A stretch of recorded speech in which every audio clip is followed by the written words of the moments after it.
lo aprendieron de manera excelente el semestre pasado. No.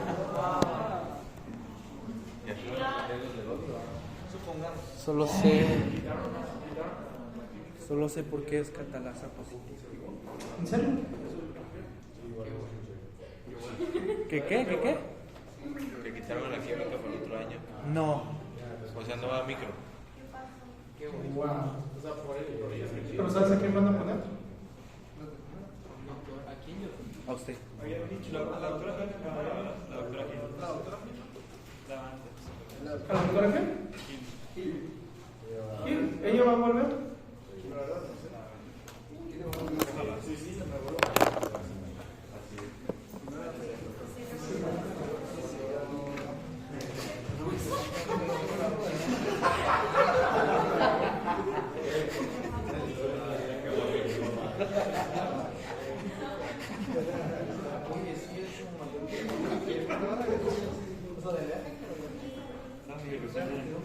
Sí, estudiaron bien. Todos los días. Una vez yo me estaba quejando del maestro y luego me dijo, tienes que pasar la materia por el maestro.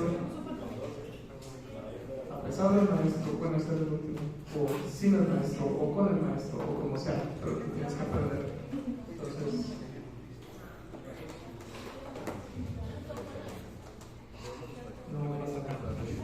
No esperen. Todos nos hacemos muchas ilusiones.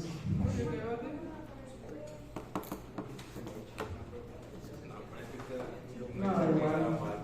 Te aseguro. El próximo año van a llevar materias de cosas que yo les estoy enseñando ahorita y no se van a acordar. Fisiopato. Se los aseguro. Para eso está. Dígame con luego. Siempre pasa. Llevan pedia y ya no se acuerdan de nada de lo que tuvimos de pedia. Que no vimos gran cosa, vimos como 3 tumores y ya, y no se nos acuerdan. Es en serio. Sí, se les va a olvidar el nombre de Williams cuando la batallamos con eso. Esto ya lo vimos, ¿no? Sí. Ok, ahí me dicen hasta dónde llegamos. Creo que llegamos hasta... Muy bien, hay virus. Los virus pueden causar enfermedades. Siguiente. Hay varios tipos de virus. Y causan diferente. Es que bueno, ya acabó. Pero huele porque está quemando eso. Está... Ah, ok, pensé que sí se bañó. Es que se trata así, es que... La digan para no acercarme. Bueno, entonces, los virus, creo que sí lo vimos, lo podemos explicar por forma, por ADN, por varias cosas estructurales. Lo otro de los virus, esto lo tocamos también. Sí, ¿verdad? Hay algo que le llamamos cambios citopáticos. La célula que está infectada por el virus puede presentar manifestaciones de la infección de ese virus. Entonces, a veces podemos ver algunos cambios que son muy característicos o que nos orientan. Por ejemplo, y eso creo que sí lo vimos, si vemos ese ojo de buey, o como dijeron, ojo de búho, yo lo aprendí como ojo de buey, si ustedes lo aprenden como ojo de búho, el chiste es que sepamos que es infección por citomegalovirus, ¿no? Entonces, es uno de los cambios característicos. Tenemos una célula grandota con un núcleo grandote, pues, generalmente es un citomegalovirus. En las siguientes inclusiones, si se fijan aquí, la flechita está señalando dos, una donde dijimos que la cromatina se va hacia la periferia, hay multinucleación y entonces a estas células decimos que se ven como en margen de vidrio despulido. Ese es un cambio citopático muy frecuente en infecciones por herpes virus, ya sea varicela zoster o virus de herpes zoster, virus de herpes simple, que es el otro que puede haber. Entonces, generalmente vamos a asociarnos a infecciones por herpes virus. Y luego tenemos que es una bolsa de canicas que tiene inclusiones citoplásmicas muy eosinofílicas, que también es una característica del otro miembro de la familia de herpesviridae, pero que se llama molusco contagioso. Entonces, podemos tener ahí varios. ¿Vieron molusco contagioso? Sí.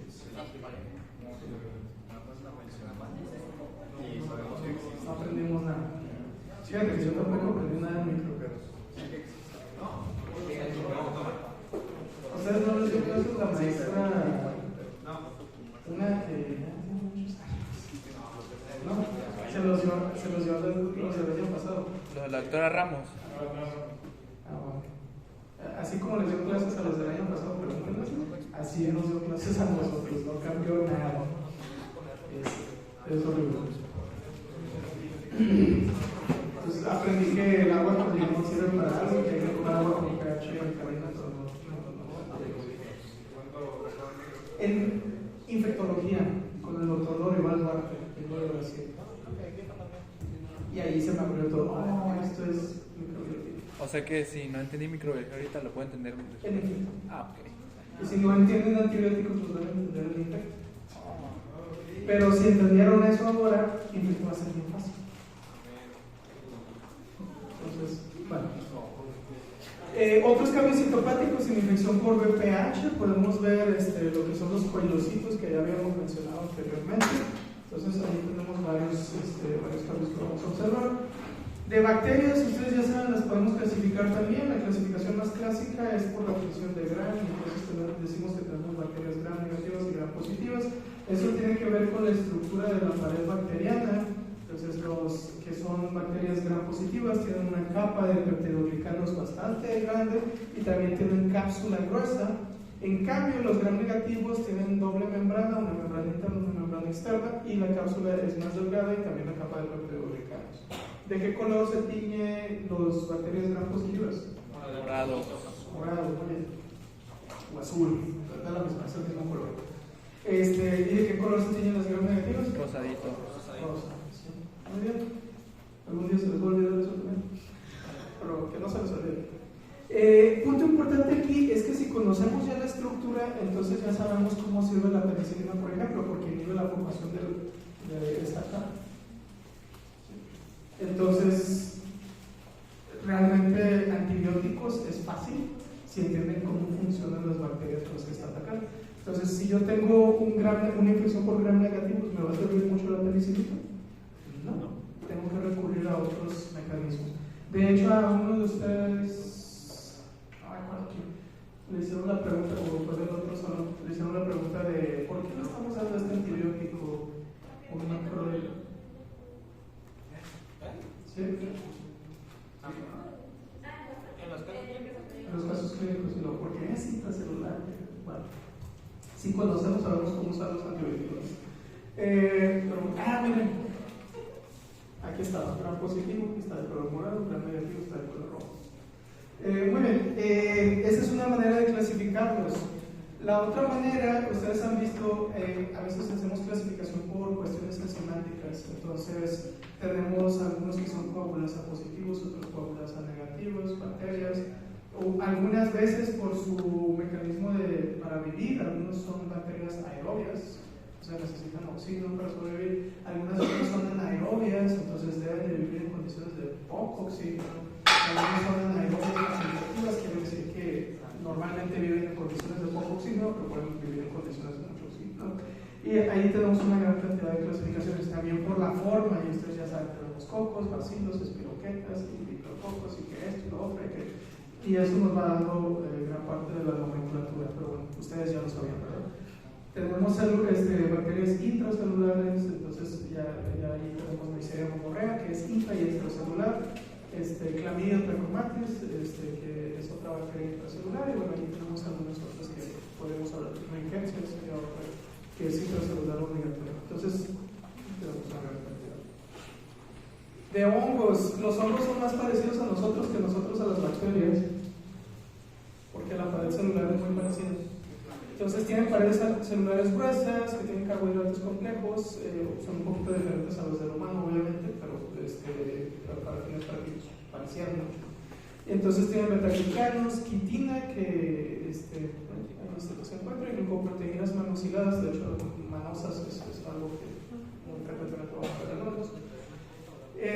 Un punto importante en los hongos.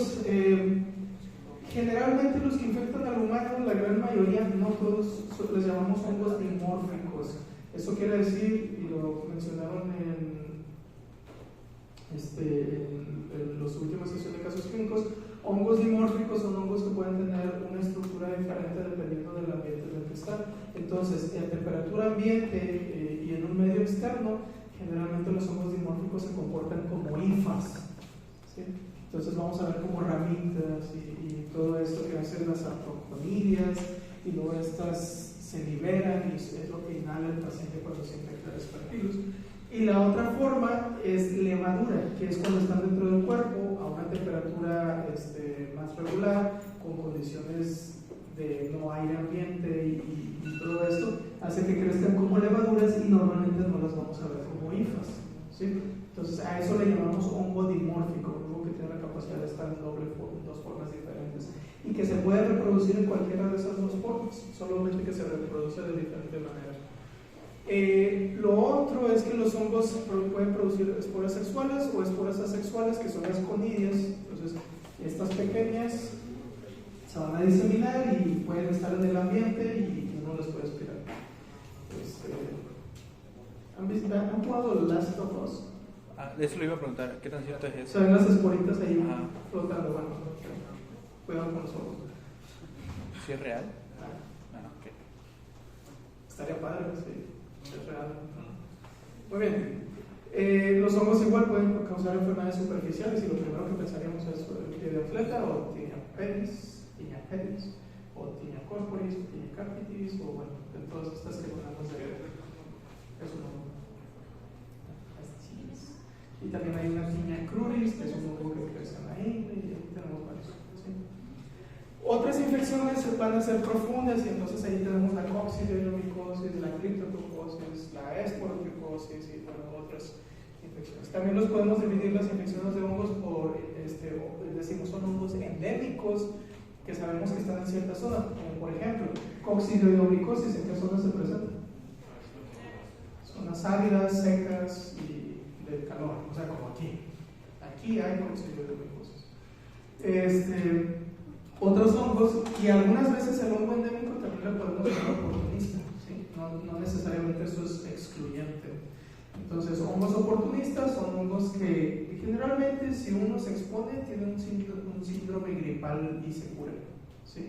Pero un paciente inmunocomprometido, ese hongo le va a causar una enfermedad ahora sí grave y severa y vamos a tener problemas, ¿sí? Entonces, a eso es que le llamamos hongo oportunista, aunque también se puede usar para infecciones virales o bacterianas, eso de infección oportunista.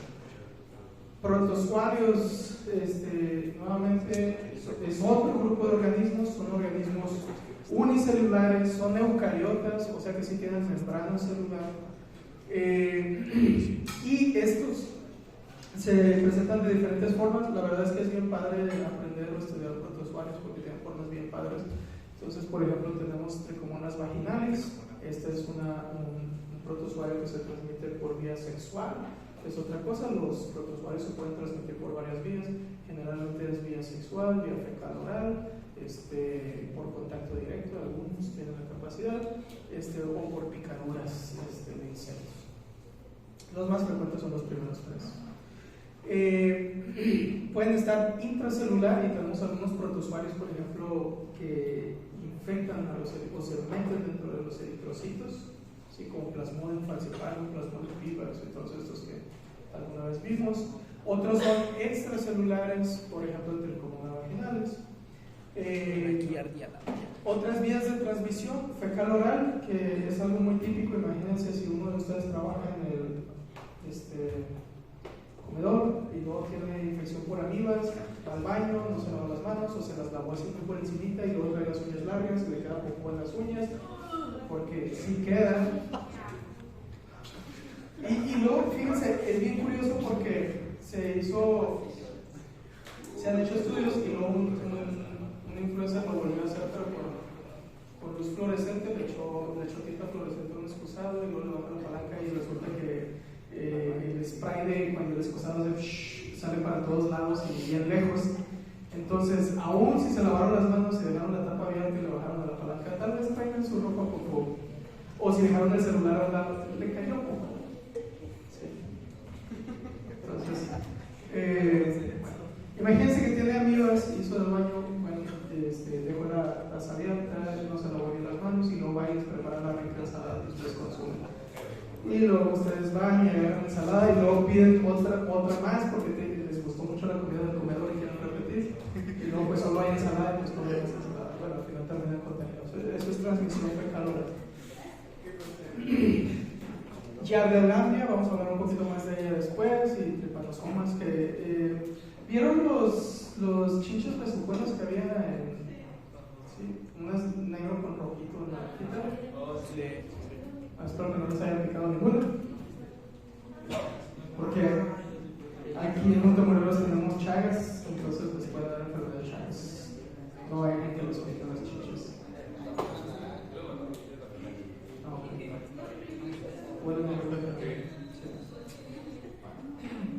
Y luego tenemos otro agente, otro patógeno infeccioso que son los helmintos. Los vamos a clasificar en 3 tipos: nematodos, ¿sí? Que son los circulares, que son las lombrices, al final de cuentas. Ascaris lumbricoides. Como Ascaris lumbricoides, que de hecho es el que tenemos ahí de ejemplo. Pueden ser nematodos intestinales, estrongiloides estercolares o anquilostomas, o pueden ser nematodos tisulares, que son los que vamos a ver dentro de los tejidos. El que más miedo me daría adquirir, pues cualquiera de los dos. No sé si saben qué causa la Weissensteria bancrofti. Eso de los ojos, ¿no? Causa filariasis. Causa algo peor. Se van los ojos. Con el elefantiasis. Weissensteria bancrofti. Ah, es cierto. ¿Ya? ¿Sí? Sí, sí. Es la de los pies, ¿no? Que Me da más miedo el otro. sí, lo vimos con Merino. Que se quedan. Es el tejido linfático, sí. Sí, más o menos. Esas. Wow. Sí, obstruyen el drenaje linfático porque viajan por ahí y entonces causan elefantiasis, que es el crecimiento de los tejidos. También tenemos nematodos, bueno, triquineros espirales, que no se céstodos son otro tipo de mitos que generalmente tienen una cabeza y luego están segmentados, ¿sí? Estos generalmente van a absorber, bueno, ahí dice absorber los nutrientes a través de sus tegumentos, o sea, de sus tejidos, pero no tienen un tracto digestivo propiamente dicho. Lo que se puede ver ahí atrás son todos los huevecillos, ¿no? Está bien bonito. Y los spermátodos también a veces les llaman platelmitos, aunque no estoy seguro si eso es correcto decirlo, pero son los gusanos planos. Entre ellos, uno de los más comunes es la fasciola hepática, que causa quistes hepáticos. Luego, pues también tenemos esquistosomas. Sí, de hecho, hay algunos que tienen ciclos de vida muy, muy interesantes, como el estrongiloides estercolares, bueno, también el Ascaris lumbricoides a veces. Pueden subir a través del tracto gastrointestinal, luego salen, se meten al tracto respiratorio y luego van a los pulmones. Entonces en la noche puedes ver así una persona, los lombrices los meten. Qué miedo. eso Causan un síndrome que se llama síndrome de reflujo. también obstrucción intestinal. Ay, no, que no aprendieron nada en micro. Muy bien. Ok. Bueno, cosas tan bonitas.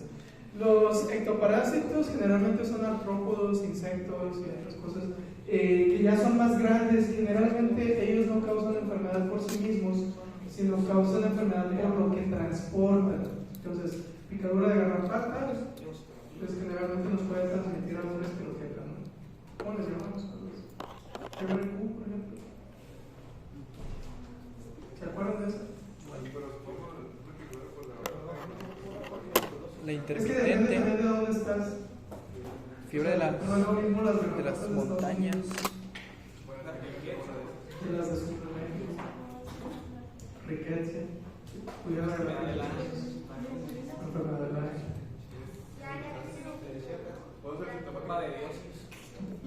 pero generalmente puedes experimentar con una fiebre y algo, y luego ya te sientes bien, y luego ya después viene una enfermedad crónica.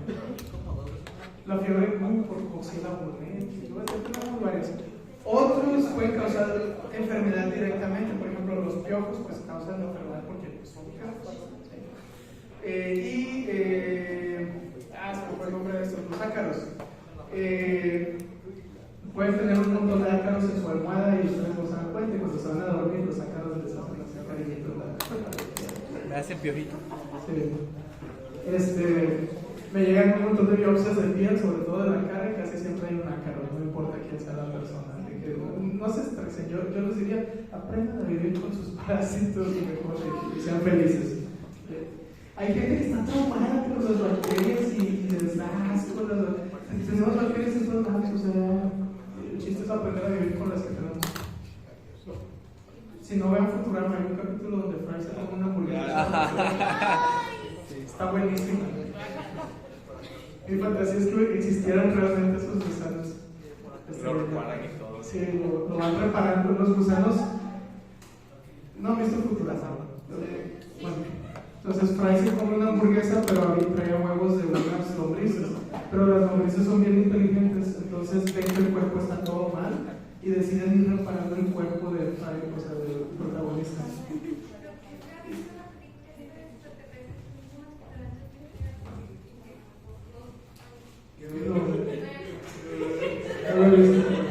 Pero no es película.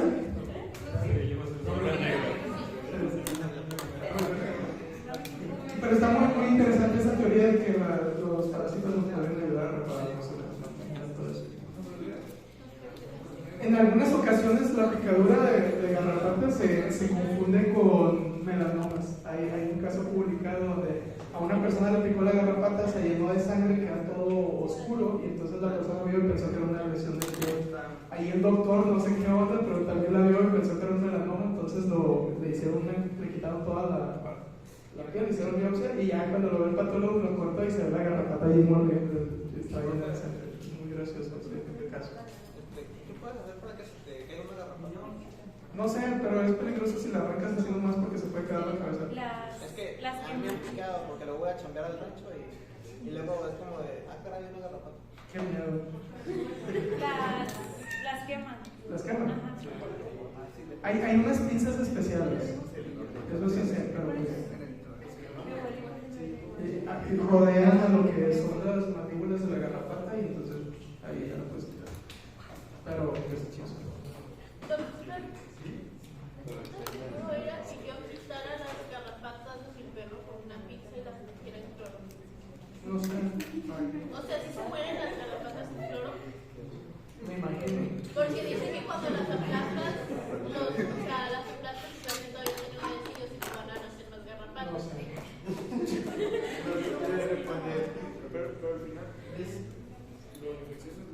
Lo que trae en la boca. Y aparte, si las explotas y las sangre de Mejor cuiden a sus perritos. Hay desparasitantes que les pones un cuello y se sopan. Bueno, ¿cuál es la diferencia entre infectividad y virulencia? ¿Cuál es la diferencia entre infectividad y virulencia? Lo vamos a escuchar mucho en medicina, de que este patógeno tiene alta infectividad pero baja virulencia, o al contrario, tiene baja virulencia y alta infectividad. O tiene los dos altos, es un patógeno con alta infectividad y alta virulencia. ¿Qué queremos decir con eso? Quién sabe, pero suena peligroso. Ok, ¿qué sería infectividad? Lo dice el nombre. La capacidad de invadir nuestro organismo, ¿sí? De infectarnos, ¿sí? Entonces, hay patógenos que tienen alta infectividad. ¿Qué quiere decir? Que necesitamos una exposición pequeña y corta, o sea, pocos organismos que nos infecten, que no tengamos contacto y vamos a infectarnos. ¿Cuál es la diferencia con virulencia? ¿Qué es virulencia? La capacidad de producir enfermedad. Sí, exactamente. Digo, ya tienen los apuntes. Tengo una historia. ¿Eh? Sí. En mi clase sí, pero nunca les he hecho problema por eso. Algún día que me amargue ya voy a regalar las generaciones. Se va a comer. Entonces, infectividad es la capacidad de un patógeno para invadir, pero es diferente de la virulencia, que es la capacidad de causar enfermedad, o sea, dañar nuestros tejidos. Y aquí vamos a empezar a entrar en un terreno más complejo de términos. Microbioma, también me imagino que han escuchado de eso, el doctor no habla, el doctor Murillo habla de eso, no sé quién más. ¿Alguien está en el club ese de medicina estilo de vida? Gracias por invitarme. Nadie.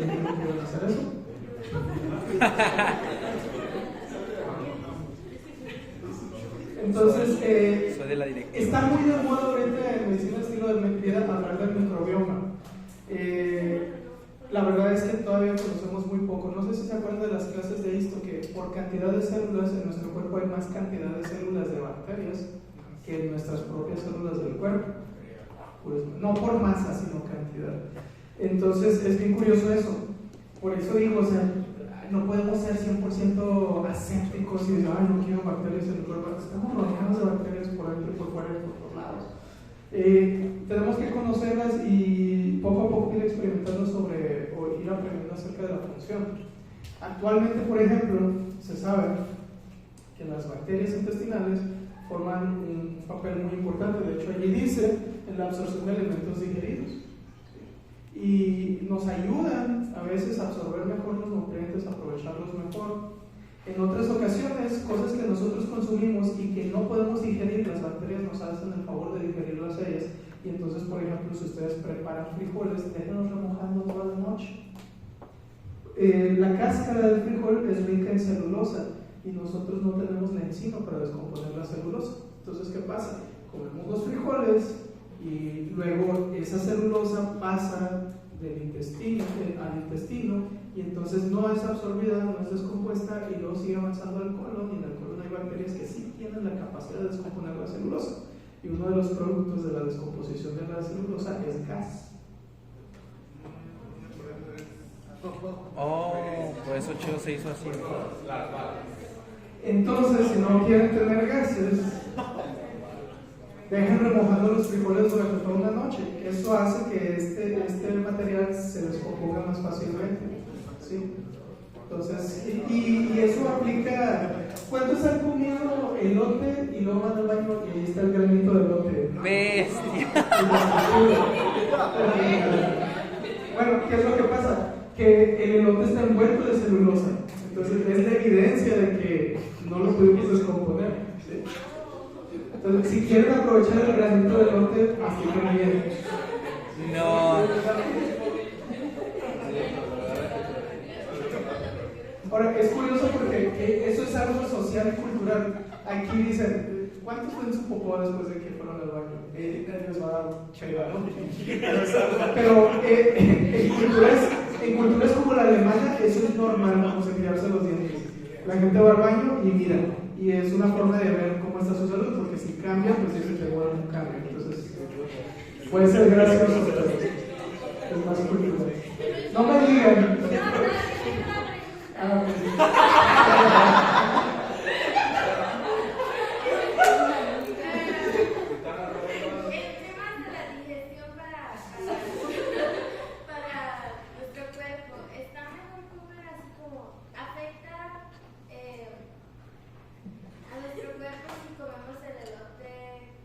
cocido. Por el tema de la digestión o el tamarito, por ejemplo. No, si te comes el grano entero hay que asegurarse de masticarlo bien, si no hay que dar el granito para saberlo después. Pues ya está molido. No, normalmente cuando se preparan los tamales pasa por todo un proceso. ¿En qué hoja recomienda envolverlo? No sé, se toma la El de hoja de plátano está muy bueno. Sí. Vaya la Depende Los del que tipo de son tamal. cocidos. De hecho, es ¿El una tamal de boda? Pero bueno, mantienen una función intestinal normal, y eso lo vamos a hablar un poquito más adelante del microbioma, es muy importante para nuestra función intestinal. Y otro punto, inhiben la colonización de otras bacterias que sí pueden causarnos enfermedad. Y de hecho eso es lo que dice el libro, pero investigaciones más recientes han encontrado otras funciones. Por ejemplo, si tenemos un desbalance, que a eso le llamamos disbiosis, que no sé si lo puse aquí, sí, disbiosis, son cambios en la composición del microbioma. Si tenemos una disbiosis en nuestro intestino, ya se ha asociado eso a depresión. Depresión. Depresión, o sea, se sienten deprimidas las personas y resulta que recurrimos a medicamentos que ayudan al balance, inhiben la recaptación de serotonina. Y luego resulta que nosotros, soy excelente médico porque me sé todos los antidepresivos que hay, inhibidores de la monoaminoxidasa, que no sé qué, inhibidores de la recaptación, pero resulta que le vamos a estar dando de manera crónica al paciente y nunca va a mejorar porque tuvo un desbalance, una disbiosis, y eso es la raíz de su problema. ¿Sí? No estoy diciendo no le den medicamentos al paciente, sino que tenemos que evaluar bien qué es lo que está causando la enfermedad en lugar de solamente atender los síntomas de la enfermedad. Entonces ya está asociado a depresión. Hay algunos artículos que no pueden ser que hay una disbiosis. Ahorita voy para allá. Ahorita lo vamos a tocar, de hecho, está bien padre eso también. Lo otro, se ha visto que personas que usan antibióticos de manera crónica tienen una disminución de su coeficiente intelectual. ¿Qué? O sea, mientras más antibióticos usas en tu vida, más tonto te haces. ¿Sí? Y está interesante eso. Se está asociando a que tiene que ver con la flora intestinal. Cuando ustedes dan un antibiótico, no solo mata a las bacterias malas, también mata a las bacterias buenas. Entonces, ¿qué nos puede causar una disbiosis? El uso de antibióticos. ¿Sí? Hay un antibiótico que le encanta a los odontólogos, que se llama clindamicina, no sé si alguien se lo han recetado, y es un medicamento muy potente, mata todo, hasta las bacterias del intestino. Entonces, ahí va, también lo utilizan mucho los traumatólogos. De hecho, en los hospitales un traumatólogo no puede recetar antibióticos si no está aprobado, que por lo menos así era en el HU, tiene que estar aprobado por un infectólogo. Entonces el traumatólogo dice, yo opero a este paciente, le voy a dar este antibiótico. Le pide permiso al infectólogo y el infectólogo autoriza. Y mientras eso se está haciendo en los hospitales, como protocolo muy importante, de repente vas a farmacias similares y dices, me duele la garganta, el médico no checa ni nada, ceftriaxona, 1 gramo más dexametasona, 5 días seguidos, y echamos toda la basura del control de antibióticos. Entonces, el uso indiscriminado de antibióticos nos afecta, nos causa disbiosis y sobre todo intestinal. Les digo, la clindamicina se toma y entonces una de las cosas que hace es que prolifere un Clostridium que se llama Clostridium perfringens. Y entonces creo que es difícil. Sí. Difícil. Entonces, ese Clostridium está normalmente en el intestino, pero está controlado. Entonces, el problema es cuando hay una sobrepoblación de este Clostridium. Entonces, toma clindamicina el paciente, mueren todas las bacterias del intestino, menos este Clostridium, y entonces nos causa colitis pseudomembranosa. Y entonces ustedes empiezan con una diarrea intensa, más no poder, y a veces hasta con sangre, y ahí se andan muriendo. Es un problema muy grande. Lo dan mucho porque la flora bacteriana de la boca es muy susceptible a la clinda. Entonces te van a hacer una cirugía de una muela o algo y te dan la clinda. El problema es que también le da a las bacterias del intestino. Para mí,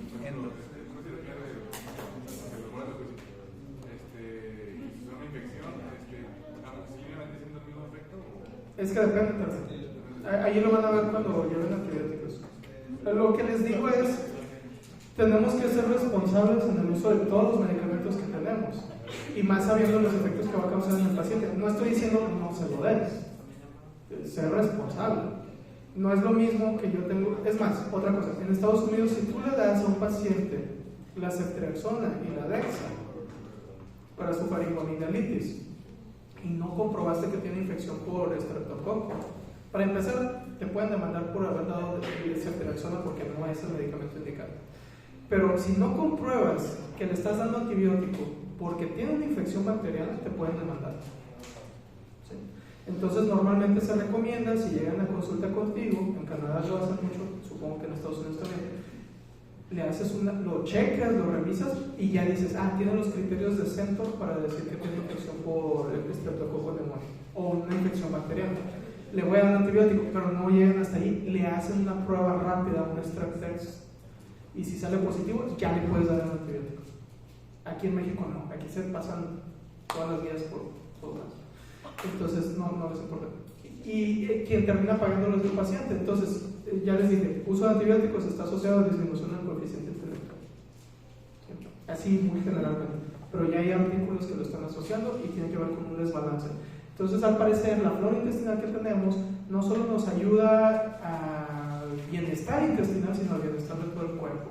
Estado emocional, desarrollo neurocognitivo, prevención de Alzheimer y otras cosas que están saliendo a cada rato. Entonces creo que el microbioma es algo que deberíamos de tomar mucho en consideración y no andar así nomás recetando antibióticos a lo loco. No sé si me explico, creo que sí. Bueno, entonces, otra cosa interesante, hay más de 1000 especies y esto, tengan en consideración, no es que hay más de 1000 bacterias de un solo tipo, hay más de 1000 tipos diferentes de bacterias que se estiman que pueden estar en la flora intestinal normal. Esto también se ha asociado, por ejemplo, problemas de déficit de atención, problemas cognitivos y de estado de ánimo. No solo tiene que ver con la disminución en la cantidad de bacterias, sino la disminución en la variedad de bacterias. No sé si se fijan que es algo diferente. Entonces, ¿cómo puedo tener variedad de bacterias? Comiendo alimentos variados, pero no de que carne y... Para empezar, por ejemplo, hay muchos nutriólogos que te dicen, si vas a tomar refresco, pues no tomes coca con azúcar, mejor toma coca light. ¿Han escuchado? Y la lógica de esto es porque la coca light hace menos daño que el azúcar. Hasta cierto punto, a nivel de la glicemia, o sea, del control del azúcar, sí, es cierto. Pero ¿qué pasa? Se ha visto que los edulcorantes afectan la flora bacteriana. Entonces, una persona que consume exceso de edulcorantes va destruyendo, va atacando las bacterias que se tienen en su intestino y al rato puede tener enfermedades inflamatorias intestinales y otros problemas, depresión, etcétera, porque está tomando cochinero, o sea, no le está dando una buena alimentación a sus bacterias. Entonces ahí entra lo de probióticos, que probióticos son bacterias que uno consume ya directamente, que puede ser, por ejemplo, el Yakult, que ya hablamos del azúcar en el Yakult. Pero pueden venir en el yogurt, pueden venir por la lactancia materna. Las primeras bacterias que entran al intestino de un bebé, su mamá se las tiene, ¿sí? Vienen del pecho de la mamá. Vienen de los alimentos que consumimos y luego hay prebióticos, que son sustancias que favorecen el crecimiento de la flora bacteriana. Entonces, ahí está la inulina y otros productos que vienen en productos vegetales. Entonces, alimentos variados, ricos en fibra y todas esas tontadas que promocionan los de medicina de estilo de vida. ¿Qué? No son tontadas a final de cuentas. Eso de que tengo un plato con muchos colores y todo, tiene sus razones. ¿Sí? No son tontadas. Me sentí atacado. Era para llamar la atención que está. Sí, ¿verdad? Entonces, muy importante el estilo de vida, aunque ustedes ahorita lo consideren como que es bastante importante y es un conocimiento.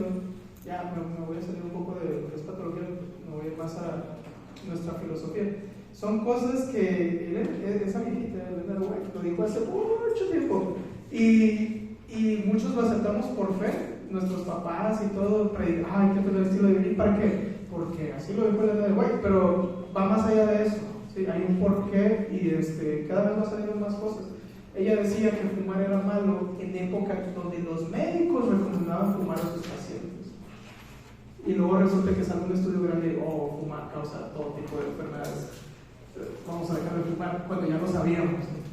Entonces, hay mucho campo ahí de investigación que otras universidades lo están haciendo, que no son de nuestra religión y luego salen con, mira, tomar agua es mejor que tomar refrescos, mira, hacer ejercicio es mejor que no, una alimentación sana es mejor que comer cualquier cochinero.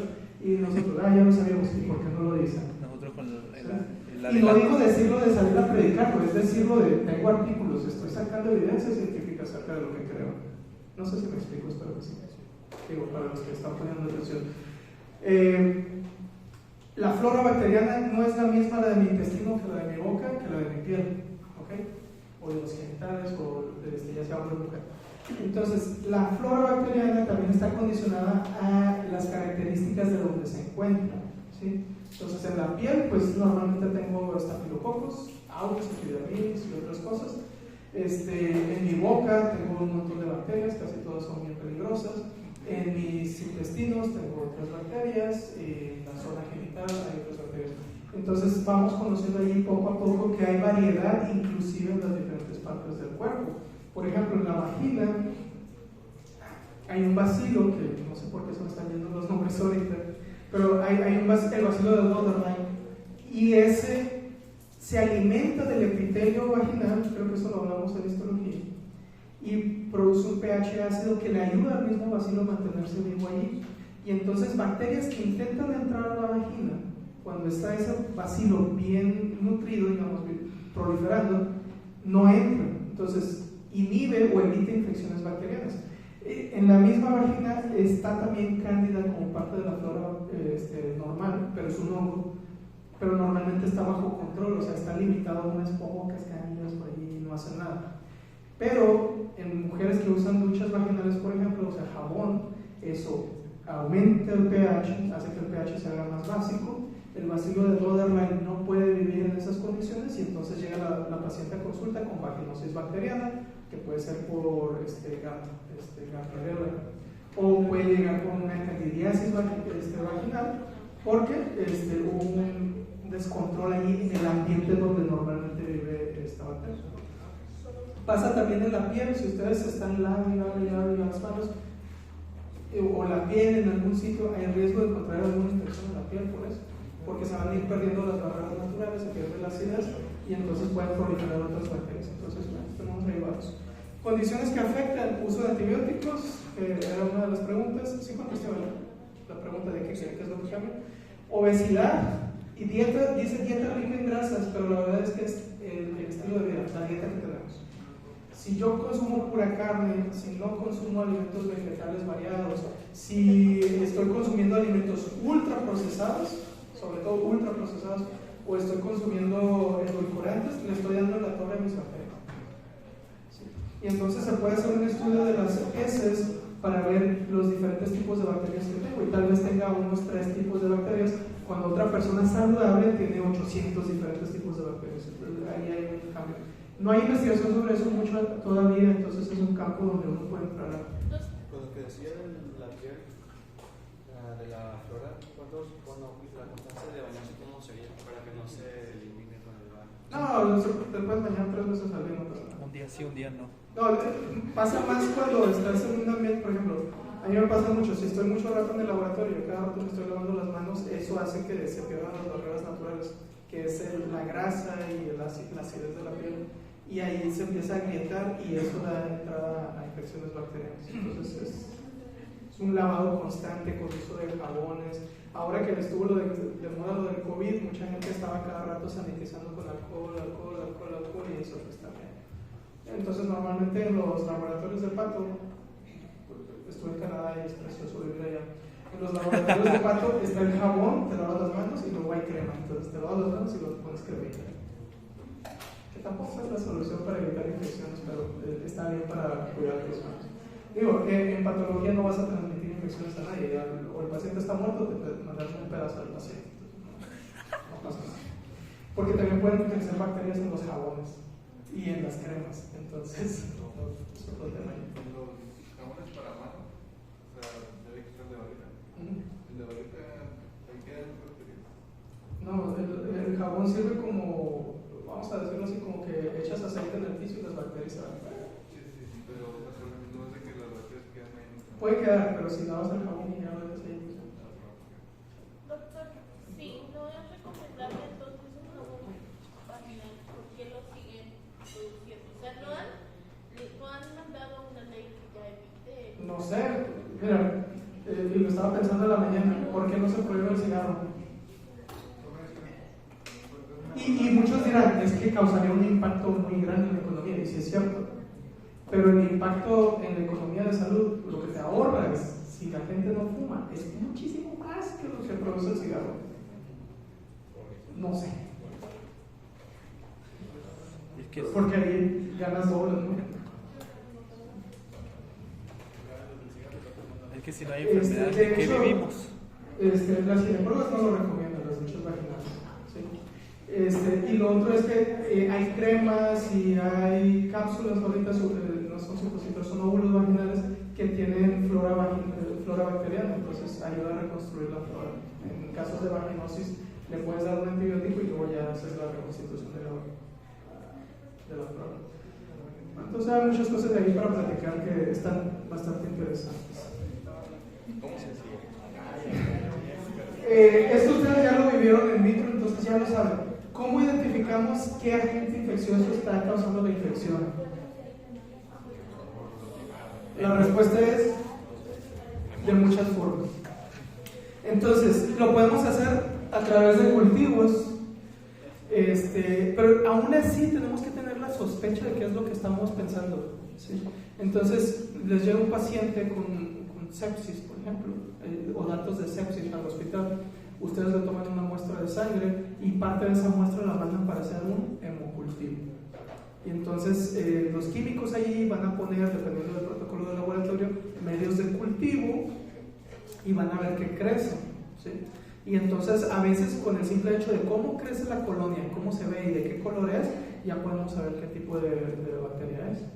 No siempre, pero es una de las maneras. Otra manera que podemos hacer, ya les dije, tienen un paciente con faringoamigdalitis y dices, ay, ¿será que es estreptococo? ¿Saben qué? Le voy a hacer una prueba rápida. Y entonces en la prueba rápida o detectas antígenos en la prueba rápida o detectas anticuerpos en la prueba rápida. Tienes paciente con infección de vías respiratorias superior, estamos en moda de COVID y entonces le puedes pedir una prueba rápida para COVID, para influenza y bueno, y entonces ahí te puedes saber, ¿sí? Entonces es otra forma de pedirlos a través de pruebas rápidas. Otra forma, pues tienes una infección que no ha mejorado, le diste antibiótico por bastante tiempo y no mejora, en el caso de la biopsia que se tomó de pulmón de la paciente de hace 2 semanas, y entonces en la biopsia vemos que es coccidioidomicosis. Bueno, la biopsia también nos ayuda. Cada una de estas pruebas tiene sus limitaciones y sus ventajas, ¿sí? Entonces, una limitación, por ejemplo, del cultivo es que, ¿cuánto les tardó en crecer su cultivo? Demora como 5 días. Depende de la bacteria. Hay colonias bacterianas que crecen rápido, hay otras colonias bacterianas, o sea, otro tipo de bacterias que tardan hasta semanas o meses en crecer. Virus también, hay cultivos virales, pero eso se le tiene que decir al químico, sospecho que está el virus, o sospecho que es un virus para que crezca. Y entonces pueden tardar hasta meses y no sabemos. ¿Y qué pasa? Que tienes al paciente en unidad de cuidados intensivos, se está muriendo y necesitas atenderlo en ese momento. Entonces hay cultivos más rápidos que utilizan espectrometría de masas y entonces dependiendo de lo que nos arroja la espectrometría de masas podemos saber exactamente cuál es la bacteria. Otra manera, hacer un PCR, nomás que tengo que sospechar para qué es. Yo no puedo llegar al laboratorio y decir hágame PCR para bacterias, no es así. Tengo que decir, sospecho que tiene una infección por treponema, entonces vamos a hacer una prueba. Son pruebas específicas. ¿Sí? Sospecho que tiene VIH, pues vamos a hacerle PCR. Sospecho que tiene PCR, o sea, nos vamos directamente específico. Entonces, ¿qué necesitamos nosotros como médicos? Tener una alta capacidad de sospecha clínica. ¿Cómo lo conseguimos? Experiencia y estar estudiando. No es nada más así. Otra ventaja del cultivo, una ventaja que nos da, es que a través del cultivo yo puedo poner antibiogramas, que son unas pequeñas pastillitas, o dependiendo del laboratorio, tú la pones y entonces ves qué tanto inhibe el crecimiento de la colonia. Y entonces yo puedo dar el resultado al paciente o al doctor y decirle, la bacteria que está causando la sepsis del paciente es un Staphylococcus aureus. En el antibiograma me salió que es resistente a dicloxacilina, penicilina, meticilina, pero es un Staphylococcus aureus sensible a vancomicina. Y entonces el doctor que recibió al paciente con sepsis ya le había empezado un antibiótico, digamos ceftriaxona o no sé, vamos a decir dicloxacilina, y no le estaban sirviendo al paciente. Le llega el antibiograma unas horas después y dice, ok, le estaba dando el antibiótico equivocado, voy a cambiar a vancomicina. Y entonces el antibiograma es otra ventaja que tienen los cultivos. Hablaron del GeneXpert. GeneXpert es un PCR en tiempo real que tiene como un paquete especial. Y entonces, ¿ese para qué sirve? ¿Para diagnóstico de qué?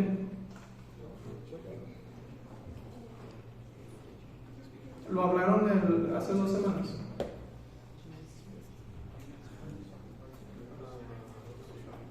Diagnóstico de Mycobacterium tuberculosis.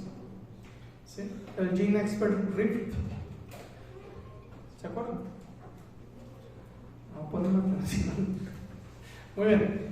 Entonces, si llega un paciente que tiene tos crónica, pérdida de peso, etcétera, y está expulsando material, le pueden pedir una prueba que es tosa y saque flema. Parte de esa flema la pueden mandar a valoración histológica, o sea, hacer una citología para buscar micobacterias. Pero otra ventaja es que pueden mandarlo a hacer PCR, y en el PCR les puede decir si es Mycobacterium tuberculosis, qué tipo, se les puede dar el apellido de Mycobacterium tuberculosis tal. Y otra cosa es que puede buscar genes que confieren sensibilidad o resistencia a los antibióticos que normalmente se dan. Entonces, el Gene Expert Rift les dice si el Mycobacterium es resistente o no a rifampicina, que es el antibiótico que se le da normalmente, o es parte de la terapia. Entonces, si me sale que es resistente a rifampicina, pues obviamente no le voy a dar rifampicina, voy a buscarla. Entonces, hay varias ventajas ahí de los... No solo detectamos qué bacteria es o qué patógeno, sino que podemos hacer muchas otras cosas. Y no solo hay Gene Expert para micobacterias, hay para COVID, hay para influenza, hay para un montón de cosas, hay para cáncer. Entonces, sirve para muchas cosas.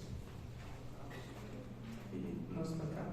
Este otro tema, nomás lo tocas el libro por encima, está bien padre. Una vez un doctor de la CDC vino acá a hablarnos acerca de infectología, lo invitó el doctor Brutus y estuvo bien chido y nos habló un poco de esto. Entonces, los agentes infecciosos pueden ser utilizados para la guerra o en otras ocasiones podríamos decir para el bioterrorismo. Estuvo muy de moda, ustedes no se acuerdan, pero después de las Torres Gemelas, cuando George Bush mandó gente a atacar a Irak sin razón alguna, según yo, pero nunca aparecieron las armas nucleares. Hubo muchos ataques terroristas hacia gente de Estados Unidos, grandes políticos, donde mandaban cartas que traían esporas de Bacillus anthracis. El carbunco. Y entonces el anthrax es una enfermedad que entra dentro de los que son categoría A de agentes de bioterrorismo. Entonces, ¿qué se necesita para tener el sello de ser categoría A como agente de bioterrorismo? Hay que tener fácil diseminación, o sea, se puede transmitir de fácil manera de persona a persona, o de fácil diseminación, quiere decir, por ejemplo, el Bacillus anthracis se viaja en forma de espora, se puede viajar en forma de espora, y la espora de Bacillus anthracis es muy resistente a la temperatura. Entonces, ¿se acuerdan? Eso lo vieron en microbiología. Sí. Entonces, es una enfermedad muy buena para transmitirse, y nomás lo aspiras y ahí quedaste. Lo otro es que generalmente causan enfermedades que conllevan a una alta tasa de mortalidad, como Bacillus anthracis. Y entonces eso, pues si se puede diseminar a mucha gente de manera fácil y rápida, entonces puedo desestabilizar a una sociedad, a un gobierno o a una estructura política que queramos. Entonces, generalmente estas enfermedades causan pandemias, y bueno, de ahí tenemos anthrax o Bacillus anthracis, el Clostridium botulinum, la toxina se podría transportar de manera fácil y matar a mucha gente. La Yersinia pestis, que produjo la plaga, y de hecho se utilizó como agente de bioterrorismo por parte de varias civilizaciones, de ellas me acuerdo los mongoles, estaban sitiando ciertos lugares, no me acuerdo si era de Turquía o algo así, y gente que se moría de peste los transportaban y los aventaban a través de catapultas adentro de la ciudad. Entonces tú ibas caminando así feliz por la calle y de repente un cuerpo ahí todo despedazado, obviamente, con pedazos del cuerpo. Te daba miedo porque pues te está lloviendo gente muerta, y lo otro es que pues traen la Yersinia y pues te contagias también de la plaga. Muy buen método. Alguna vez me tocó en el servicio social que estábamos en una fiesta de pueblo, que estás en los pueblillos, y llegaron unos narcos y empezaron a aventar pedazos de cuerpo de una persona a la gente, y me llevó la gente al consultorio con sangre, estuvo bien feo. Entonces todavía en la época se puede utilizar eso. La viruela, ya les había dicho, se supone, luego confirmen en algún lado, se supone que solo 2 países conservan las muestras de viruela, no quisieron destruirlas. Si ellos los hubieran decidido destruir, ya no habría viruela en el universo, pero conservaron Estados Unidos y Rusia. Y entonces Estados Unidos dice, por si Rusia alguna vez nos quiere atacar, yo tengo una muestra de viruela para hacer nuevamente la vacuna.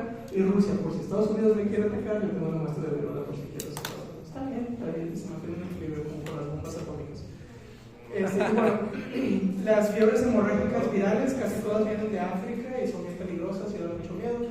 El ébola es de fácil transmisión generalmente y mata bastante rápido y de una manera muy fea. Y ahí está también la fiebre de Marburgo, la fiebre de Lassa, el chikungunya se decía que tenía ese potencial, pero no. Y si han jugado, hay una aplicación que se llama Plague Inc. Está muy buena. Y ahí tienes que diseñar el patógeno perfecto para matar a la gente sin matarlos tan rápido que no puedas diseminarte. Plague Inc. Pero Tú eres un patógeno, puedes escoger bacteria, virus, prión, no sé qué más. Ajá, el modo de transmisión. Y tú vas ahí ajustando qué enfermedades vas a causar. El país. Está muy chido. Sí, está muy buena. O sea, sí te ayuda a entender un poquito cómo funciona esto. Porque, ¿qué pasaría si tenemos un agente? ¿Qué pasaría si tenemos un agente infeccioso que cause una enfermedad mental muy rápido? Pues no se va a poder diseminar suficiente, entonces es una enfermedad limitada. Los agentes de bioterrorismo categoría B se diseminan más lento o más difícilmente, o sea, no es tan fácil transportarlos o hacer que haya contagio. Causan enfermedades pero con baja mortalidad, entonces incapacitan más de lo que te van a matar, ¿sí? Y requieren un diagnóstico específico y generalmente los centros de epidemiología hacen vigilancia de estas enfermedades, también de las primeras. Y entonces normalmente si tú tienes un paciente que haya tenido brucelosis y llega a tu consulta en tu servicio social, en tu consultorio, tienes que reportarlo a epidemiología como tuvo un paciente con brucelosis y bueno, hay otros más que puede haber. Venezolano. Bien específico. Muy bien. Y los categorías C son patógenos emergentes que van apareciendo poco a poco y que ahí, si quisiéramos decir coronavirus, puede entrar un poquito en la definición de categoría C. Son patógenos que emergen, que pueden ser diseñados para que tengan diseminación masiva, que tengan alto potencial de morbilidad y mortalidad, ahí falla el coronavirus un poco, y que tengan gran impacto en la salud, que sí lo tiene el coronavirus. Entonces, ¿será que lo diseñaron? ¿O no? Dato curioso, salió de China, pero es un laboratorio americano que estaba en China. Curiosamente.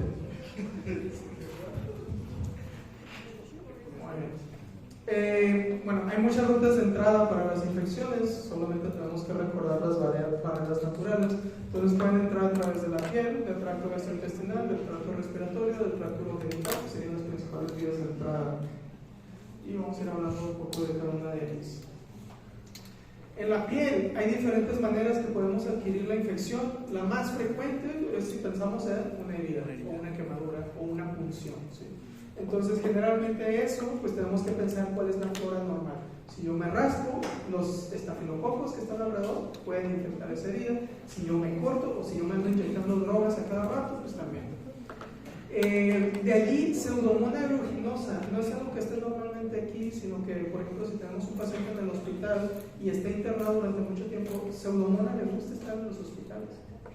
Y entonces, digamos que ustedes funcionan a un paciente y allí, a través de eso, puede entrar Pseudomonas y causar una infección nosocomial. No se prohíbe Entonces, es muy frecuente eso. De hecho, los jabones de los hospitales. Por eso no permitan floreros, ¿no? Por el hecho de que Social química, ¿no? Ajá. Sí, El libro lo decía. El libro lo decía. Ajá. Bueno, Aprendí más del libro. yo pensaba que porque eran amargados.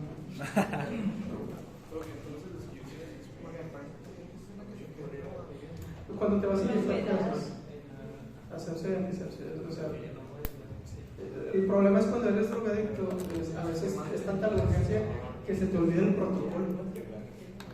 Entonces, úlceras por decúbito o pie diabético generalmente son infecciones multibacterianas. Bueno, ya dijimos catéteres intravenosos, infecciones por la flora, infecciones oportunistas y entran también infecciones virales ya habíamos hablado de hepatitis B, hepatitis C, VIH, cualquiera ahí. Mordeduras de insectos, pues lo que transporte. Por ejemplo, si les muerde un Aedes aegypti,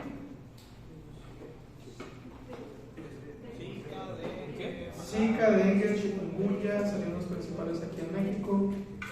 En Canadá había otros, ¿cómo se llama? La fiebre del Valle del Nilo.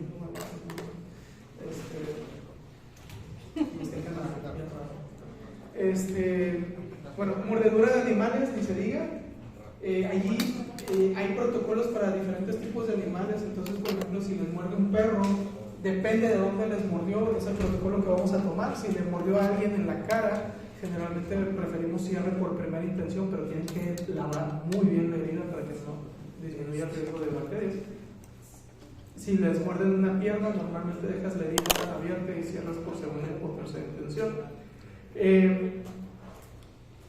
Y bueno, das el antibiótico dependiendo de la flora que tiene el animal. Entonces, por ejemplo, en mordedura de perro, pues piensas Pastorella multocida, y entonces das ahí tu amoxicilina con ácido clavulánico. En mordeduras de gato es más peligroso esto, porque los gatos no causan tanta deformidad, o sea, no causan tanta destrucción de tejidos, pero tienen unos colmillitos muy finos, largos, entonces inoculan los patógenos muy profundo y es difícil lavar. Entonces hay que tener vigilancia estrecha con las mordeduras de gato. Y luego está otro problema, los gatos también arañan, entonces al arañar pueden transmitir ¿qué bacteria? La toxoplasmosis. No. Toxoplasmosis. Empieza con B. Por de Bartonella. Entonces, enfermedad por arañazo de gato, Bartonella gentilea. Entonces ahí tenemos otra herida que pueden causar los gatos. Y otra cosa que no debemos olvidar nunca es el riesgo de transmisión de rabia. Punto importante, ¿quién transmite la rabia?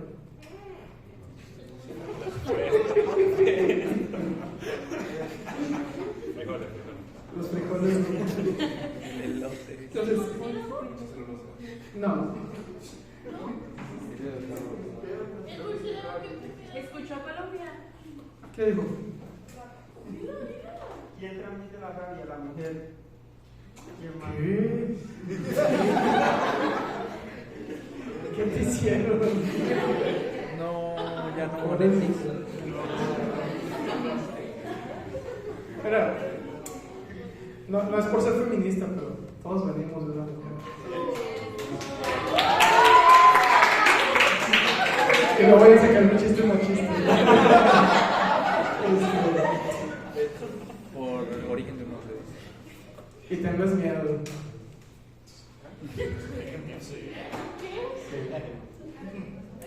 Era algo que estaba comentando yo. Muy bien, ¿quiénes transmiten la rabia? A ver, si me muerde una ardilla, ¿tengo riesgo de contraer rabia? Sí. Sí. Bueno, eso me decía mi papá. Bueno, si me muerde una iguana, ¿tengo riesgo de contraer rabia? Yo digo que sí. Ok, ahora la pregunta es, ¿las iguanas pueden contraer rabia? No. Bueno, puede ser. Ok, requisitos para contraer rabia: ser mamífero. Una iguana, un reptil, no puede. Okay. Ahorita les cuento una historia. Número 2, ser un mamífero de un tamaño por lo menos grande que pueda resistir la infección para poder ser contagioso. Una ardilla que se infecta por rabia se va a morir antes de poder contagiarse la rabia. ¿Sí? Y animales de ese tamaño, ardillas, ratones, murciélagos chiquitos, el riesgo de que contraigas rabia de ellos es muy bajo. ¿Sí? Lo digo por un influencer que tiene su página aquí de web. No sé si es alguno de ustedes. No. Pero me dio mucha lástima porque sé que estudia medicina por los comentarios que hace y luego puso su histórico, ¿no? Storyline, su historia. Y dijo, estaba tomándole fotos a una ardilla y la ardilla me murió y ahora estoy en el hospital, me dijeron que puede ser rabia, me dieron medicamento, voy a tener que recibir vacunas contra la rabia. Me da pena por quien lo atendió y por él, o sea, es difícil que... Muy difícil. Le hubiera puesto fuerza. Entonces, vayan y pregúntenle a la epidemióloga si una mordedura de ardilla amerita vigilancia por rabia. Y a ver qué les dice. Nada que les dice que sí. Chequen las guías, entonces, ¿no? En cambio, un perro, un gato tienen riesgo, pero igual, si yo veo el perro y es un perro conocido que sé que tiene cáncer y todo, pues. Historia curiosa, voy a contarles mi historia. ¿Lo mordió un perro? Me murió un perro una vez. Con rabia. Y se le quebró el diente al perro. Yo tenía como 7 años. 7 años. Bueno, no, estaba consultando en los hoteles y me llegó unos pacientes de Canadá de ascendencia hindú, india, o de Bharat, para ser más correctos. Entonces llegan y el señor venía con una mordedura en la pierna. Entonces ya le pregunto, ¿qué la mordió? No, una iguana. Y yo, qué raro, las iguanas no son violentas. Ya luego me dijeron que se estaba pariendo la iguana y el señor empezó a picar. ¿Quién no se va a enojar? Eso es verdad. Entonces, bueno, ya le hice la limpieza y le doy la receta y tenga, se va a tomar este medicamento por 5 días y ya, todo bien. Y luego la esposa era médico familiar en Canadá y venía como que muy... No sé, hay gente así que dice, yo soy de otro país, primer mundo, se me hace. Entonces llega y no le va a dar vacuna antirrábica a mi esposo. Y yo, no. Pero ¿cómo es posible? Que no sé qué. Pensaba que tenía que dar vacuna antirrábica. Y yo, no le voy a dar, no quiero. Y se empezó a poner, yo también le expliqué las cosillas de ahí. Y ella, no, que yo soy médico en Canadá, que no sé qué. Y le digo, yo soy médico aquí.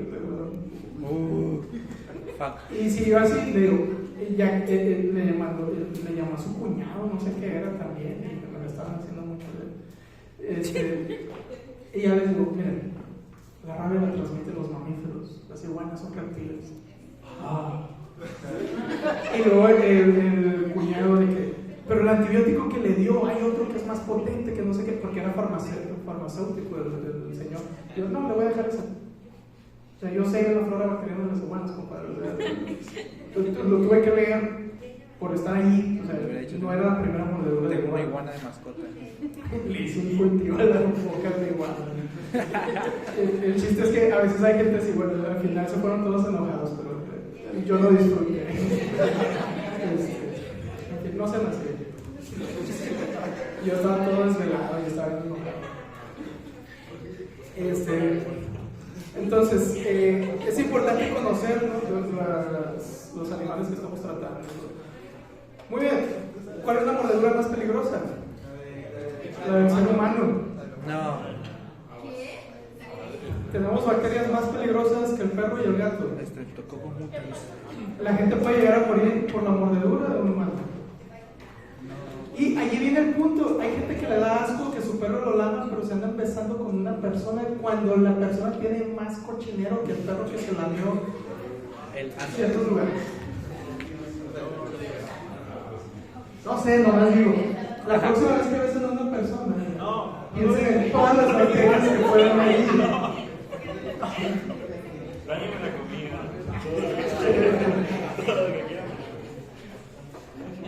Entonces, hasta eso es compartir información muy delicada. Tiene unos venenos en la saliva, una toxina, algo que pudre. No me acuerdo bien cómo es, si es neurotoxina o es citotoxina, pero tiene algo. Está también el monstruo de Gila, ese es bien peligroso. ¿Y el gecko? Ese no sé. Pero el monstruo de Gila, ese está en Sonora y es muy peligroso. Pero bueno, tal vez nunca les toque. Una vez me tocó un muchacho que le picó un pez escorpión en sobrevivió. Pero yo así de que, es que me picó un animal y yo, ¿y qué fue? Un pez. Y yo, qué raro. Y luego me dice el papá, tengo una foto y era un pez escorpión. Y yo, lo mandamos con monitor cardíaco y todo al hospital porque tiene una neurotoxina que puede matar rápidamente. El morrillo vivió. Muy bien. En el tracto gastrointestinal, ¿cuál es la principal vía de entrada? Pues lo que comemos, ¿sí? Entonces, vía oral puede ser fecal oral, que ya les dije, es lávense bien las manos y asegúrense que quien les hace la comida se lave las manos. A veces vamos a comer a cualquier lugar y no estamos conscientes de si esa persona se lavó o no las manos. Y ya les dije, gran parte de la gente que va al baño no se lava las manos. Entonces, la próxima vez que coman una hamburguesa de McDonald's, ¿ustedes creen que esa gente que está trabajando y trabaja constantemente va a tener tiempo de lavarse las manos y va al baño? Yo no, pero bueno. Muy bien. Entonces, generalmente entra a través de los alimentos que estamos consumiendo y luego puede que el patógeno nos cause la enfermedad o puede que el patógeno produzca una toxina que nos cause la enfermedad. Entonces, por ejemplo, si ustedes están de consulta y de repente llega una persona y dice, tengo náuseas y vómito, estaba en una boda y de repente empecé así, no sé, hace unos 30 minutos, y luego llega otra persona y los mismos síntomas y estuvo en la misma boda, y llega otra persona y tiene los mismos síntomas, no le vayan a dar antibiótico para ese vómito y diarrea, no sirve de nada. ¿Por qué? Porque lo más probable es que es una toxina. ¿Por qué? Para que yo desarrolle una enfermedad por invasión bacteriana voy a necesitar días. Pero una toxina, por ejemplo, Staphylococcus aureus, preparan un alimento y el Staphylococcus aureus está allí y empieza a proliferar y empieza a producir la toxina, y lo que la gente está causando una enfermedad es la toxina que hay en el alimento. Eso es una intoxicación alimentaria. ¿Sí han escuchado de eso? Entonces, no se da antibiótico en una intoxicación alimentaria y de preferencia se tiene que notificar para que alguien tome cartas en el asunto. ¿Sí le pasó, no? ¿Eh? ¿Eso sí le pasó? Sí, me pasó. Lo puso en el examen de Cristo. Probablemente, no me acuerdo. Sí lo puso. Sintomático, algo para las náuseas, algo para el vómito, o no, que vomite, que saque lo que le está causando el problema y solo hidrata. Muy bien, dice Shrek, más vale afuera que adentro. Muy bien, muchas veces queremos parar la diarrea. Grave error. ¿Cuántos les ha dado diarrea y se toman una loperamida?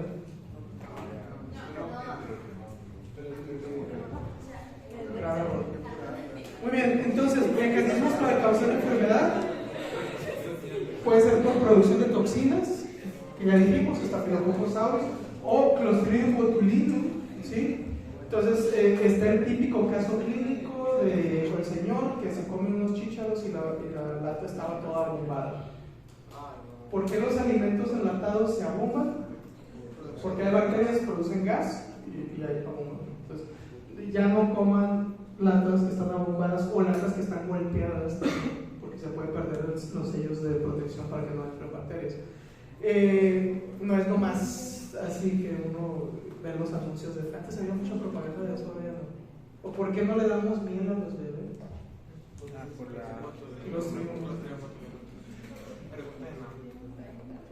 También porque causa diabetes y obesidad y no sé por qué le están dando azúcar a un bebé. Otra forma es por adhesión, entonces se pegan a la pared intestinal, no invaden, pero están allí, y entonces empiezan a proliferar y causan la enfermedad por producción de toxinas dentro del huésped. Es diferente a producción de toxinas fuera que yo estoy consumiendo. Entonces ahí tenemos vibrio cólera, coli, enterotoxina, que produce una toxina, que es una toxina, no me acuerdo si era Shea Light, pero ahí ustedes me corrigen, y entonces eso causa diarreas, ¿sí? Que generalmente son diarreas acuosas. Igual, si no está invadiendo el cuerpo, ¿necesitamos dar antibiótico? No. Entonces, ¿qué vamos a hacer? ¿Le vamos a dar algo para parar la diarrea? No. ¿Qué vamos a hacer? Rehidratar, nada más. ¿Sí? Y entonces tenemos patógenos que invaden el epitelio, y entonces al invadir el epitelio causan más daño. Y ahí tenemos Shigella, Salmonella y Campylobacter. ¿Vamos a dar antibiótico? Ahí están invadiendo. Cambia la cosa. No sé si me explico. Sobre todo en Salmonella, Luego vamos a hablar de salmonela en el próximo semestre. Es muy raro también infecciones por hongos en el tracto gastrointestinal, muy raro. Entonces, ¿quiénes van a tener infecciones por hongos? Inmunocomprometidos. Si yo tengo un paciente que tiene esofagititis por cándida o hay gastritis con cándida, ese paciente tiene algo que lo está inmunocomprometiendo.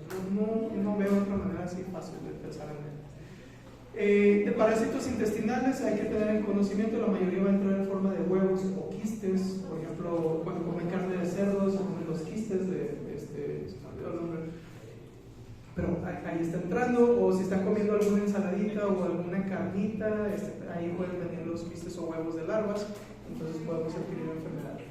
¿Y qué pasa una vez que entró al organismo? Bueno, si produjo toxinas, nos causa la enfermedad inmediatamente. Náuseas, vómito, que es lo que debería de estar por ahí, pero ya no lo veo. Algunos otros, como por ejemplo Giardia lamblia, que entra de vía fecal oral, destruye el borde del cepillo. ¿Y qué pasa si yo pierdo el borde del cepillo? No hay absorción. Ya no voy a absorber nutrientes. Entonces, ¿qué pasa si tengo un niño con giardiasis allá en Chiapas? No. Va a tener retraso en el crecimiento. Entonces, yo podría estar consultando a un niño que veo que no está creciendo a lo que debería de crecer, que su desarrollo mental no está tan bien como yo esperaría, y yo creo que tiene trastorno de déficit de atención por hiperactividad, o digo, es que es un niño con autismo, y resulta que lo que tiene es una diarrea. ¿Por eso los de Chiapas son de palos? No, en el sur de México y lo que es Centroamérica y el Caribe todavía es una cuenta que encuentras ya. Entonces, por eso decía yo Chiapas. No es por eso que hay que hacer este trabajo. Y conozco gente de Chiapas bastante alta. Más alta que ella también. Pues sí. Pero no voy a ser tan agresivo. Muy bien. Hay otros que causan enfermedad por entrar, infectar dentro de la célula y causar daño de los enterocitos, y vamos a tener diarreas. Entre ellos hay enfermedades que nunca van a ver ustedes, muy probablemente, como la criptosporidiasis, que daban pacientes infectados con VIH. Ya no se encuentra eso, tristemente, porque es bien entretenido ver agentes infecciosos en biopsias. Otro que sí es frecuente y que lo pueden encontrar aquí en todo México es el tamoeba histolítica. Causa destrucción de los tejidos, por eso se llama histolítica, es destrucción de los tejidos. ¿Sí? Y entonces causa lesiones bien características. Otra cosa que luego vamos a hablar es que el tamoeba histolítica se disemina por vía hematógena, entonces se mete al sistema venoso. ¿Y a dónde va a llegar? Al hígado. Al hígado. ¿Y qué va a causar? Un absceso hepático. ¿Okay? Y luego ustedes drenan eso y sale un líquido como pulso verde que huele horrible. No les he contado que huele. ¿Conocen el guaje? Esas vainitas así que tienen unas semillitas verdes y que se comen. ¡Ay, qué asco! Bueno, es un olor fuerte guaje, pero fuerte bien intenso. Entonces, es más de Sonora y Sinaloa eso, no sé si hay en otros lados. Chiapas hay mucho. Chiapas también. Sí, el guash. Es que allá decimos guash. Huele fuerte, pero... Entonces allá también le dicen que es como un para matar las lombrices. ¿Cómo se dice? Antiparasitario. Ajá, algo así le dicen cuando, pero son de broma. ¿Laxante? Pues chance sí. Que sí es fuerte. El epazote yo sé que sí lo para sí. Alimentación. O sea, sí te lo puedes comer porque tiene ciertos nutrientes. Con limón y sal. Pero ese aromita más intenso se huele diferente. Muy bien, obstrucción intestinal. No voy a ir por acá. Imagínense que tienen esta lombriz en el intestino, pero no tienen una, tienen miles. Ocupando toda la luz del intestino, ¿qué va a pasar con el alimento? No va a avanzar. Entonces, es muy frecuente que llegan pacientes a consulta, pacientes que tienen bajos recursos económicos, un estado muy alto de ignorancia, etc. Llegan con datos de obstrucción intestinal. Los checan y traen un abdomen a tensión, que le huele porque ya está bastante obstruido. Los operan y encuentran la zona donde se está moviendo el intestino bien raro. Abren ahí y salen todas las lombrices. Entonces, llega a pasar, luego llega la patología de los frasquitos con las lombrices adentro. El maestro mío agarró un montón de lombrices compró una pizza de Little Caesars y agarró un pedazo de pizza, un remolito, y luego en un platito, y luego puso las lombrices a un lado y dice, esto es pizza con espagueti, y se le tomó foto. Está bien padre eso. Luego nos invitó el resto de la pizza que sobró. ¿Se la comieron? Sí. No. No tenía lombrices. Entonces, bueno, eso puede causar obstrucción y es otro mecanismo de enfermedad. O puede privar de nutrientes, por ejemplo, trisuras. Normalmente empiezas a chupar la sangre del intestino y entonces puede causar anemia en los pacientes. O necátor intestinales puede también absorber nutrientes y entonces el paciente no absorbe nutrientes y se los queda el necátor. Una pregunta, ¿qué haces con las lombrices? Las cortamos en pedacitos Y las y las vemos en el microscopio. Pero son muchas, todas las van a hacer, todas. El resto las tenemos. en taquito.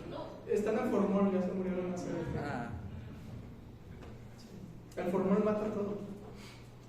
hasta el VIH.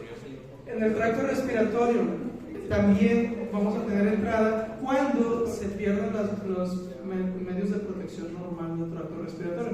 Entonces, ¿cuáles son los dos principales mecanismos de protección del tracto respiratorio? ¿Ok? A nivel de los bronquios, moco y los cilios. Entonces, un paciente que tiene una producción de moco muy espesa va a ser más susceptible a una infección pulmonar, por así decirlo, o del tracto respiratorio. Como por ejemplo los pacientes que tienen enfermedad fibrosis quística. Un paciente que tiene problemas en sus cilios y que no se mueven adecuadamente también tiene mayor susceptibilidad a infecciones, como por ejemplo los pacientes con asma, enfermedad del cilio inmóvil, síndrome de Cartagena. Entonces yo espero que esos pacientes pues, puedan tener. Entonces no voy a esperar a que me lleguen y me digan tengo síndrome de Cartagena. Es un paciente que estoy consultando porque tuvo una neumonía, se recuperó y tuvo otra neumonía, luego tuvo otra neumonía. Oye, hay que checarlo porque algo no está bien que le está causando tantas infecciones de repetición. Mecanismos de infección. Algunos agentes infecciosos entran y se adhieren a las células epiteliales y causan infección de esa manera, se quedan adheridas al epitelio respiratorio. Otros liberan toxinas y eso paraliza los cilios. Ahí está Haemophilus influenza, Mycoplasma pneumoniae, Bordetella. Entonces es otro problema que tenemos. O infecciones que vamos a esperar ver en pacientes inmunocomprometidos. De estas la más frecuente es infección por Staphylococcus aureus en pacientes inmunocomprometidos. Ahora, normalmente, pues, si tenemos alguna enfermedad que cause inmovilidad de los cilios, pues el patógeno va a proliferar más todavía en el tracto respiratorio y vamos a tener neumonías u otras infecciones. Muchas veces estamos empeñados en quitarle la tos al paciente y resulta que la tos es el último reflejo que tiene su sistema respiratorio para poder expulsar las bacterias o el agente infeccioso. Entonces, normalmente, si tengo un paciente con tos, digo, yo no trato pacientes, pero si tengo un paciente con tos, la tos es lo que menos me preocupa. Tiene que ser una tos muy intensa que casi lo mate para que me preocupe por pararle la tos. Pero normalmente no es una mayor preocupación. Muchas mamás llevan a su hijo con una infección de vía respiratoria, les dan antibiótico y todo, bueno, pero siguen con tos. Y luego la mamá, el niño ya está bien, como si nada, pero sigue tos y la mamá toda preocupada. No hay nada que hacer. Cuando se recupere bien todo su sistema, se va a quitar la tos. No hay que preocuparnos. Y es más, ¿qué pasa si le inhibimos la tos a un paciente que tiene una infección? ¿Cómo expulsar los patógenos? Va a batallar más. Entonces, bueno. Otro punto que no viene aquí, a veces es muy frecuente que tenemos infecciones virales del tracto respiratorio y entonces estas causan destrucción del epitelio bronquial. Ejemplo, infección por el virus de influenza. Tiene tropismo por las células del epitelio bronquial, las destruye y entonces se pierde la protección. Entonces, un paciente que tiene infección por influenza, ¿va a morir de influenza? La mayoría de las veces no, sino que viene una coinfección. Si perdió los cilios, Entonces ahora es más fácil que entre un Staphylococcus aureus e infecte. Entonces es una segunda infección o una coinfección la que generalmente hace que el paciente con una neumonía viral se complique. Generalmente es muy raro que tengamos un paciente con una neumonía viral y se nos vaya a morir. Casi siempre es una coinfección bacteriana la que complica la neumonía viral. Hay sus excepciones, entonces por si me dicen, yo tengo un abuelito que se murió de... es la excepción. Y hay algunos organismos que evaden el mecanismo de fagocitosis, por ejemplo, Mycobacterium tuberculosis, es deglutido, pero el macrófago de un paciente, sobre todo inmunocomprometido, no va a poder destruir ese macrófago a pesar de que ya está en su citoplasma. El fagosoma no se une con el lisosoma y pues nunca va a ser destruido ese patógeno. Ya quiero terminar. Muy bien. En el tracto urinario, otros problemas que pueden ocurrir, casi siempre, normalmente, la vía de infección del tracto genitourinario va a ser vía ascendente, ¿ok? Entra a través de la uretra y puede causar uretritis, por ejemplo, si es necesario. Puede llegar a la vejiga y causar cistitis, o inclusive puede subir más todavía hasta los riñones y causar pielonefritis. Entonces es una ruta ascendente. ¿Puede haber ruta de transmisión hematógena? Sí, pero generalmente eso lo dejamos para los riñones como un medio de transmisión. Ahora, hay varios factores que nos protegen, por ejemplo, la longitud de la uretra. La uretra masculina generalmente es más larga que la uretra femenina. Entonces, la uretra femenina, que puede llegar a unos 4 o 5 centímetros, es muy corta y es más fácil que las bacterias puedan subir por ahí. En cambio, la uretra masculina es un poco más larga y entonces va a tardar más tiempo en subir. Otro factor que nos protege es el simple hecho de orinar. Cuando alguien orina, las bacterias, imagínense, las van subiendo, escalando ahí, o no sé, arrastrándose, lo que haga, y de repente llega un chorro de agua bien potente y se van casi todas. Entonces, un mecanismo para protegernos de infecciones urinarias es ir al baño. Muy frecuentemente en viejitos que hacen viajes largos en autobús, todavía les gusta hacer eso, dicen, es que no fui al baño en todo el viaje porque pues, está bien asqueroso. Y es bien frecuente que estos viejitos llegan al sitio al que van a visitar y les da una infección de vías urinarias porque se aguanta mucho tiempo para ir al baño. Otra cosa que ocurre bien frecuentemente y que no se les dice mucho a las mujeres hasta después es muy frecuente que las mujeres que están empezando una vida sexual, ya sea recién casadas, porque antes se le llamaba la cistitis de la luna de miel, no sé si han escuchado eso. Me imagino que tal vez no, tal vez sí. Pero en general no necesitan estar casadas para que presenten cistitis, sino simplemente iniciar su vida sexual. Y entonces el mismo hecho de cómo funciona la relación sexual favorece la entrada de bacterias que están en la zona genital, como E. coli, a través de la uretra. Entonces, si una mujer inicia o tiene relaciones sexuales, inmediatamente después de tener relaciones sexuales es una buena práctica ir al baño y orinar. Porque así las bacterias que pudieran estar entrando por el simple hecho de haber tenido relaciones van a salir. Entonces es muy frecuente en consulta de que parejas que recién casados, digamos, en medio del dentista, luego llegan a consulta porque la mujer tiene infección urinaria. Y hasta que alguien no les dice, es que, mira, después de tener relaciones es bueno que orine la mujer y eso ayuda. Y sí, es bastante efectivo. También es bien frecuente en mujeres que cambiaron de pareja recientemente. O sea, pareja sexual. Pero es más que nada porque acaban de cambiar, entonces la novedad hace que tengan mayor cantidad de relaciones sexuales y eso incrementa el embarazo. Entonces, bueno, hay ciertos patógenos como Neisseria gonorrea, E. coli, que tienen mecanismos de adherencia que producen microfímiles, no me acuerdo cómo se llama. Sí, gracias. Y eso les ayuda a adherirse al epitelio y entonces inclusive al orinar de todas maneras pudieron llegar a ascender. De ellos Neisseria gonorrea pues es un problema muy grave. Ya les dije, pueden extenderse más allá de la vejiga y llegar al riñón. Otra cosa, el mismo pH de la vagina protege contra infecciones del tracto urinario de la mujer. Entonces es otro punto a favor ahí de cuidar la flora bacteriana. Y lo otro, el uso de antibióticos, nuevamente, puede matar la flora bacteriana normal y eso favorece que lleguen otros patógenos que invaden. ¿Cómo se diseminan las infecciones? Bueno, se pueden diseminar por varias vías. Por ejemplo, si yo tengo una infección en la piel por Staphylococcus aureus, por, no sé, me estaba inyectando drogas, puede llegar a los pulmones, puede llegar a los riñones o puede llegar al cerebro a través de qué vía? Hematógena generalmente, ¿sí? De diseminarse, de distribuirse.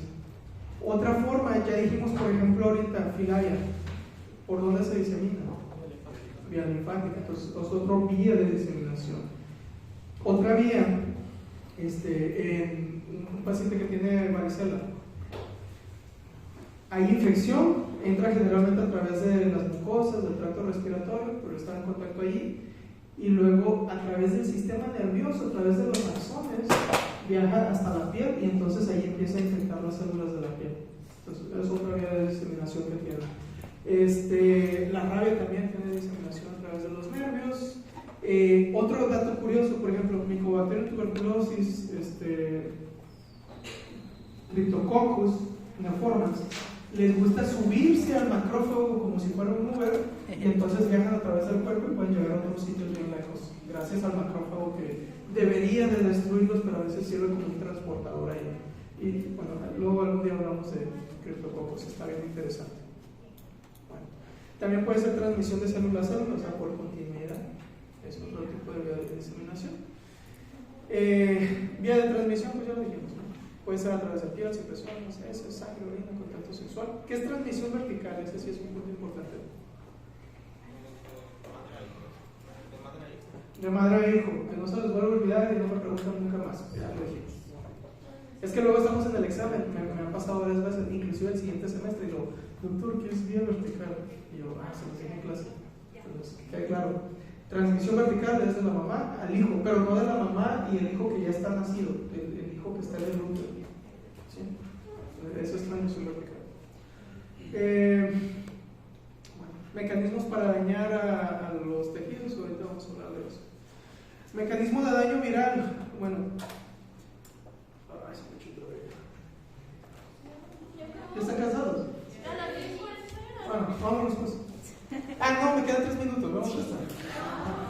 Gracias por recordarme que eran las 6:40. Gracias,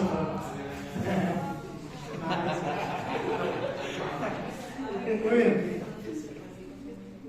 Entonces, ¿cómo puede causar daño un virus? ¿Okay? Para empezar, ¿a qué célula va a dañar el virus? Depende de qué célula tiene el tropismo. Por ejemplo, ¿qué células tiene, o el virus del VIH, por qué células tiene el tropismo? Principalmente linfocitos TCD4. Ahí pueden entrar macrófagos, megacaricitos, células, pero linfocito TCD4, muy bien. El virus de Epstein-Barr, ¿por qué célula tiene linfocito B? Repasan receptores de esos dos. Por algo se los digo. Y con receptores, si es que hay con receptores. Hasta que es difícil. No. No, y luego, como dimos una semana más, me da idea de pensar en otros. No.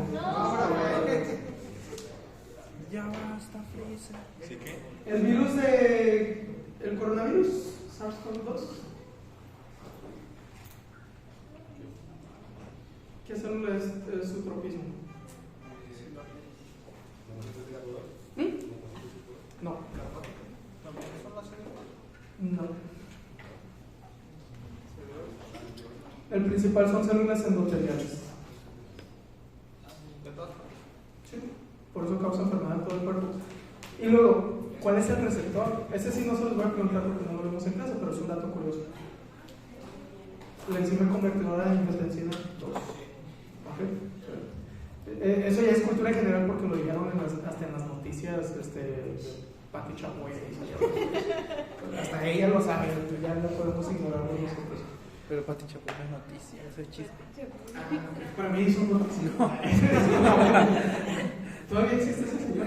Sí. ¿Cómo sabe? Muy bien. ¿Cómo va a causar daño el virus? Puede causar daño directamente. ¿Qué quiere decir eso? VIH, ¿cuál es su efecto citopático en el linfocito TCD4? Lo destruye. El virus de herpes, ¿qué causa? Se replica y entonces causa cambios citopáticos ahí.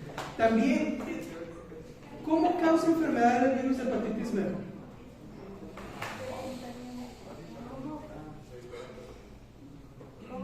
Ya con esto termino. ¿Cómo causa enfermedad el virus de hepatitis B? Destruye el hepatocito. ¿Tuvieron el micro?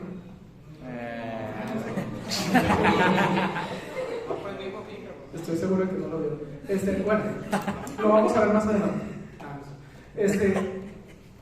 El virus de hepatitis B infecta el hepatocito, pero no lo destruye. Entonces, ¿quién destruye el hepatocito? ¿Qué va a hacer el hepatocito? Y lo voy a poner de pregunta de examen. ¿Qué va a hacer el hepatocito que está infectado por virus? Va a expresar antígenos virales a través de complejo mayor de histocompatibilidad de clase 1. Muy bien. Y entonces, ¿quién destruye ese hepatocito infectado? El linfocito TC8. Entonces, ¿quién causa la hepatitis, las infecciones por hepatitis B? El linfocito TC8, precisamente. ¿Y si nos pone los NK y los CD8, cuál es el bueno? No hablamos mucho de NK. Entonces, quédense con CD8. Muy bien. Y transformación de células infectadas, que es la transformación neoplásica. Ya esto es lo último, ¿no? Una célula del cervix que se infecta por virus del papiloma humano tiene riesgo de transformarse en una célula neoplásica, ¿sí? O, por ejemplo, esta sí puede venir en el examen, infección por virus de Epstein-Barr. Nos puede causar neoplasias asociadas a los linfocitos B que está infectando, ¿sí? Entonces, tengan miedo. ¿El examen? Bueno, el examen, no, de vivir. Todos nos matan. Aquí está. Ya vámonos. Ahí les dejo esta parte. Ya no vamos a ver más de infeccioso hasta que veamos enfermedades especiales de cada uno de los órganos. La próxima clase empezamos neoplasias y va a ser bien largo. Es decir, que tal vez terminamos este semestre nomás con neoplasias. No sé. Voy a intentar irme rápido.